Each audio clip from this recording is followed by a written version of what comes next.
O Senhor esteja convosco. Proclamação do Evangelho de Jesus Cristo segundo João.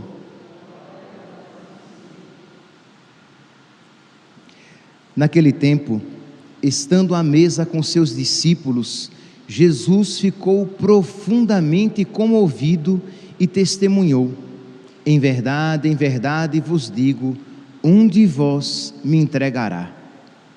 Desconcertados, os discípulos olhavam uns para os outros, pois não sabiam de quem Jesus estava falando. Um deles, a quem Jesus amava, estava recostado ao lado de Jesus. Simão Pedro fez-lhe um sinal para que ele procurasse saber de quem Jesus estava falando. Então o discípulo, reclinando-se sobre o peito de Jesus, perguntou-lhe: Senhor, quem é? Jesus respondeu: é aquele a quem eu der o pedaço de pão passado no molho. Então Jesus molhou um pedaço de pão e deu a Judas, filho de Simão Iscariotes. Depois do pedaço de pão, Satanás entrou em Judas. Então Jesus lhe disse: o que tens a fazer, executa-o depressa. Nenhum dos presentes compreendeu porque Jesus lhe disse isso. Como Judas guardava a bolsa, alguns pensavam que Jesus lhe queria dizer: compra o que precisamos para a festa, ou que desse alguma coisa para os pobres. Depois de receber o pedaço de pão, Judas saiu imediatamente. Era noite. Depois que Judas saiu, disse Jesus: agora foi glorificado o Filho do Homem, e Deus foi glorificado nele. Se Deus foi glorificado nele, também Deus o glorificará em si mesmo, e o glorificará logo. Filhinhos, por pouco tempo estou ainda convosco. Vós me procurareis, e agora vos digo, como eu disse também aos judeus: para onde eu vou, vós não podeis ir. Simão Pedro perguntou: Senhor, para onde vais? Jesus respondeu-lhe: para onde eu vou, tu não me podes seguir agora, mas me seguirás mais tarde. Pedro disse: Senhor, por que não posso seguir-te agora? Eu darei a minha vida por ti. Respondeu Jesus: darás a tua vida por mim? Em verdade te digo, o galo não cantará antes que me tenhas negado 3 vezes. Palavra da salvação.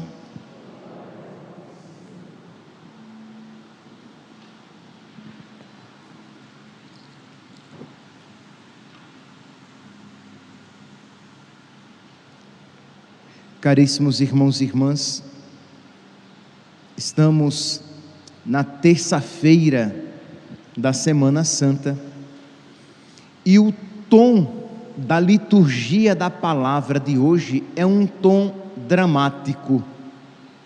Isto é, na primeira leitura, retirada do profeta Isaías, o cântico, um dos cânticos do servo sofredor, o tom é de desânimo. O servo sofredor, este servo que é uma figura imperfeita, mas uma figura de Jesus, o servo está desanimado. Diz aqui, nós podemos ouvir Isaías capítulo 49, versículo 2.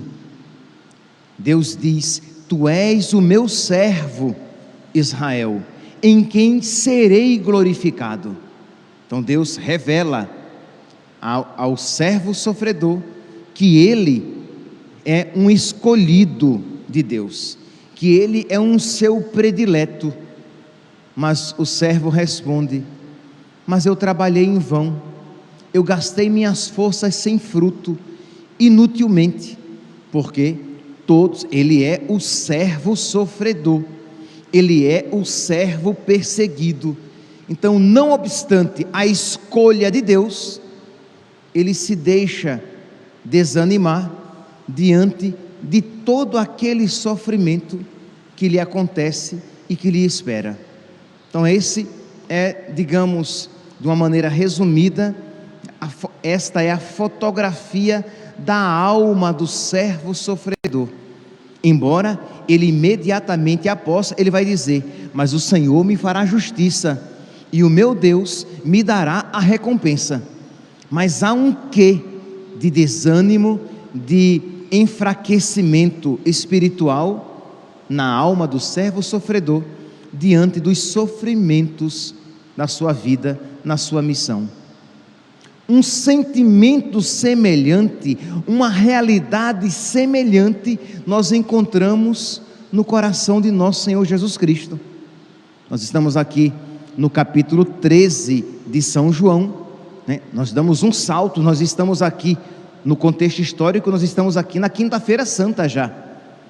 Mas por que é que a igreja, ela toma este trecho na terça-feira ainda? Enquanto estamos na terça-feira santa, o evangelho é já da Quinta-feira Santa.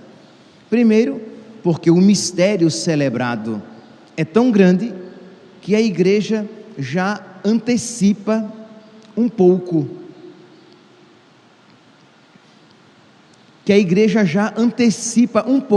Para que nós possamos tudo meditar. Mas também porque, meus irmãos, esta realidade que nós estamos aqui mergulhando, refletindo, ela revela a nossa postura diante do mistério que nós iremos celebrar. Isto é, como é que se encontra o nosso coração diante do mistério da cruz. Nós iremos celebrar o mistério de Jesus Cristo crucificado. Nós iremos celebrar o mistério do sofrimento redentor. Mas a pergunta é: como é que nós nos portamos diante do sofrimento na nossa vida? Então, a atitude do servo sofredor e a atitude de Jesus devem ser iluminadoras para nós. Então diz aqui, capítulo 13, versículo 21, Jesus ficou profundamente comovido, profundamente mexido. Ele não ficou apenas comovido, que já seria uma expressão muito forte, mas ele ficou profundamente comovido e disse: em verdade vos digo, um de vós me entregará. Imagine, meus santos, depois de 3 anos de convivência íntima com os apóstolos, depois de todo este período de preparação, nós iremos ver essa tristeza, este aparente fracasso.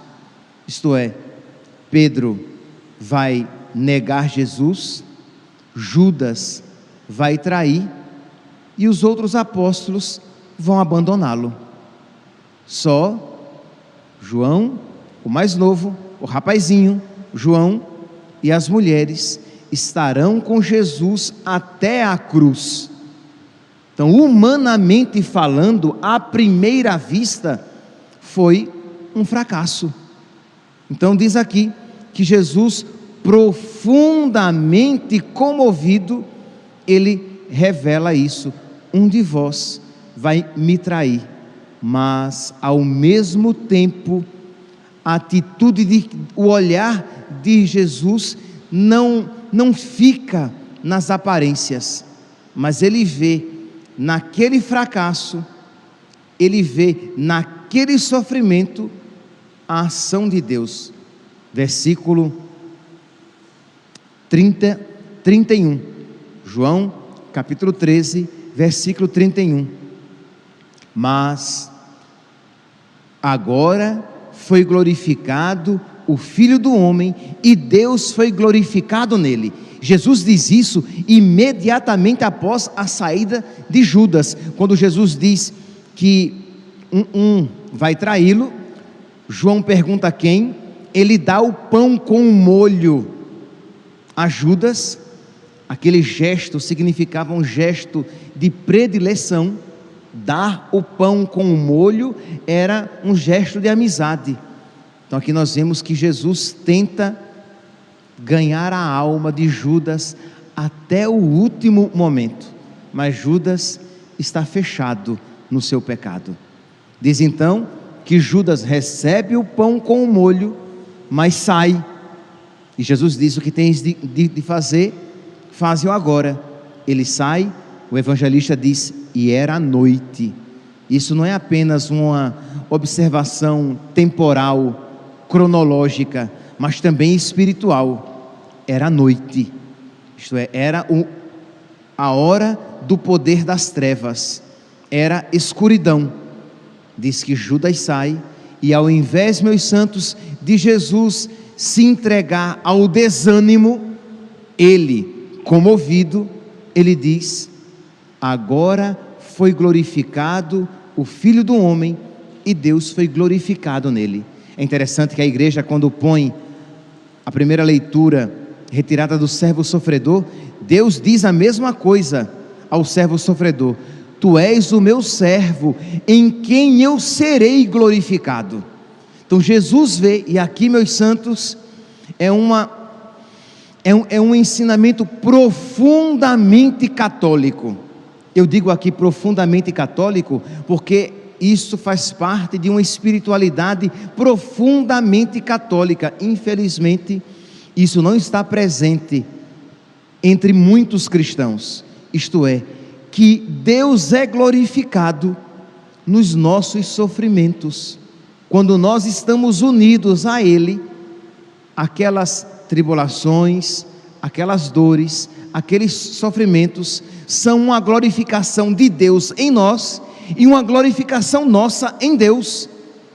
Então, existe um mistério em que Deus eleva uma alma quando ela, unida a Deus, abraça a sua cruz, porque esse mistério aconteceu de uma maneira plena na humanidade de Jesus, na sua vontade humana, que se uniu à vontade divina, amando-a, aceitando-a amorosamente, de modo que Deus foi glorificado nele e ele foi glorificado em Deus. Jesus diz aqui, versículo 31, agora foi glorificado o Filho do Homem, e Deus foi glorificado nele. O Filho do Homem, Jesus, foi glorificado, e Deus foi glorificado nele. Essa realidade, e aqui, meus santos, nós precisamos isso compreender, mas ensinados pela graça. Quando você experimentar a cruz na sua vida, ali mais do que nunca é o momento oportuno para você pedir a Deus para ser ensinado por Ele. Quando a doença, a traição, as dificuldades, as decepções, quando a sua vida se tornar aos seus olhos muito exigente, parece que você não consegue dar conta das suas responsabilidades, parece que a cruz é muito pesada, ali mais do que nunca, quando você confiantemente se entrega a Deus e aceita amorosamente a sua cruz, ali você é glorificado e Deus é glorificado em você. Repito, versículo 31, João 13, capítulo 13, versículo 31, agora foi glorificado o Filho do Homem, e Deus foi glorificado nele.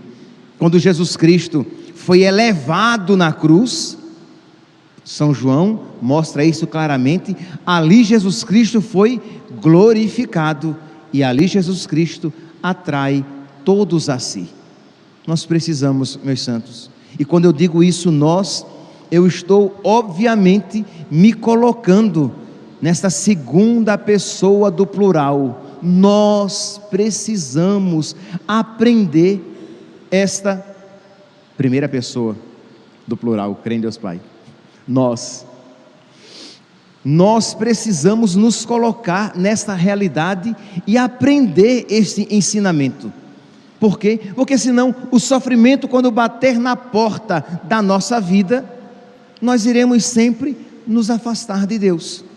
A nossa espiritualidade vai decair, o desânimo vai tomar conta da nossa alma, as lamentações se farão presentes cada vez mais, explícitas ou implícitas, sinceramente assumidas ou disfarçadas, mas presentes.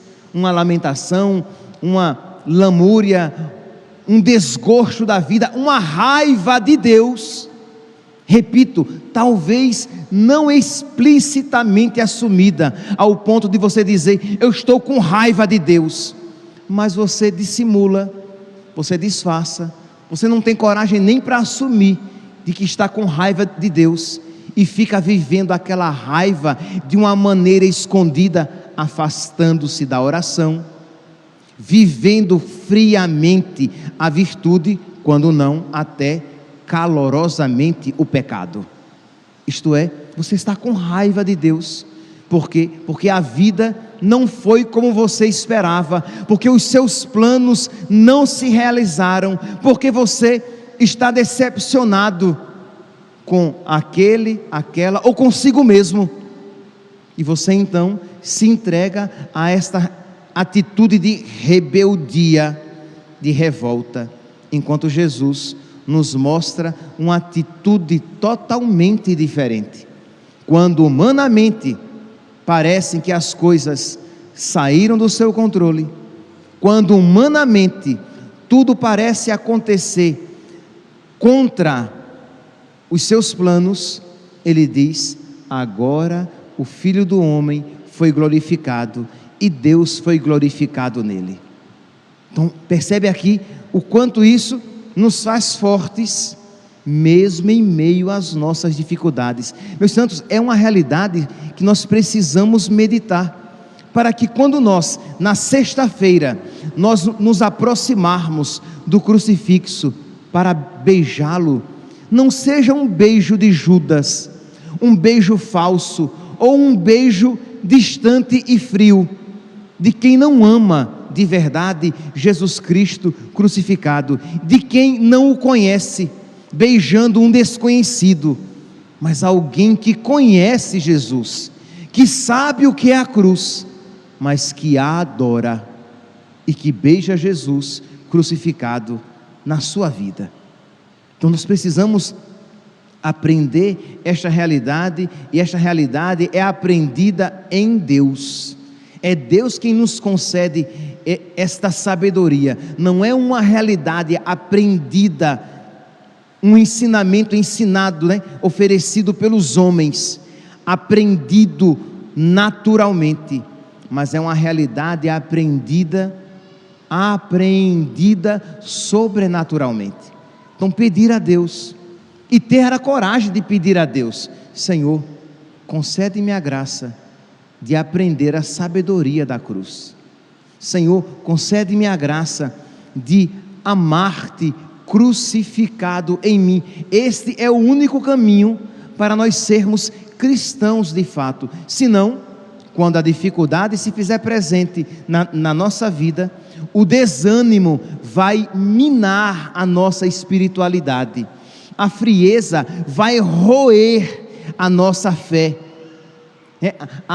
a revolta diante do sofrimento e diante da incapacidade de fazer com que as coisas aconteçam sempre segundo as suas expectativas. Esta decepção vai fazer cair por terra todo o seu edifício espiritual, porque, digo de uma maneira bem sintética, o desânimo é uma desgraça, ele causa uma desgraça espiritual. Mas se você não tem outra expectativa senão de amar Jesus Cristo e Jesus Cristo crucificado, você aceitará a cruz fincada no centro da sua vida. Pois bem, então, como se não bastasse já esta afirmação de Jesus a respeito da traição de Judas, Jesus então, quando diz isso, ele exulta. Imagine aqui, é quase que uma pancada atrás da outra. Judas sai, para traí-lo, para vendê-lo por 30 moedas de prata. Jesus diz: agora é glorificado o Filho do Homem e Deus glorificado nele. E se Deus foi glorificado nele, também Deus o glorificará em si mesmo e o glorificará logo. Ele está falando, obviamente, aqui do mistério da cruz. Filhinhos, por pouco tempo estou ainda convosco. E aí Pedro, quando ouve isso, Pedro, o sanguíneo, Pedro, quando ouve isso, Pedro se motiva, se anima e diz: Senhor, eu irei contigo por onde quer que o Senhor vá. Versículo 36, Senhor, para onde vais? Respondeu-lhe Jesus: para onde eu vou, tu não podes seguir-me. Pedro responde: Senhor, porque eu não posso seguir-te agora? Eu darei a minha vida por ti, eu morrerei por ti. E aí como que vem uma segunda tentação ao desânimo.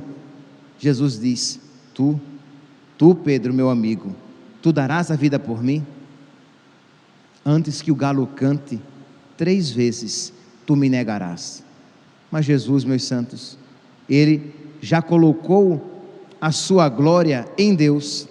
Ele não tem expectativas humanas, logo, decepções humanas não frustrarão a sua alma.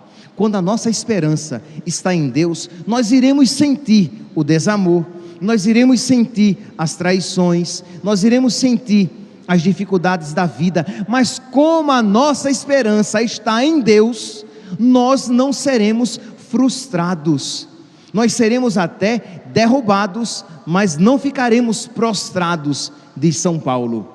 Ora, se a sua esperança estiver em nosso Senhor, você vai chorar? Vai. Você vai sofrer? Vai. Você vai até experimentar o desânimo? Vai. Mas no desânimo você não vai ficar, na frustração você não vai se afogar, prostrado você não permanecerá. Você pode até experimentar essas realidades que tocam a nossa fragilidade humana. Nós somos homens, nós somos seres humanos, mas nós não ficaremos mergulhados, afundados, destruídos nestas realidades, porque a nossa esperança está em Deus, a nossa confiança está em Deus, e a nossa recompensa nós esperamos de Deus. Então Jesus diz: Tu não darás a vida por mim. Tu, antes que o galo cante, tu me negarás 3 vezes.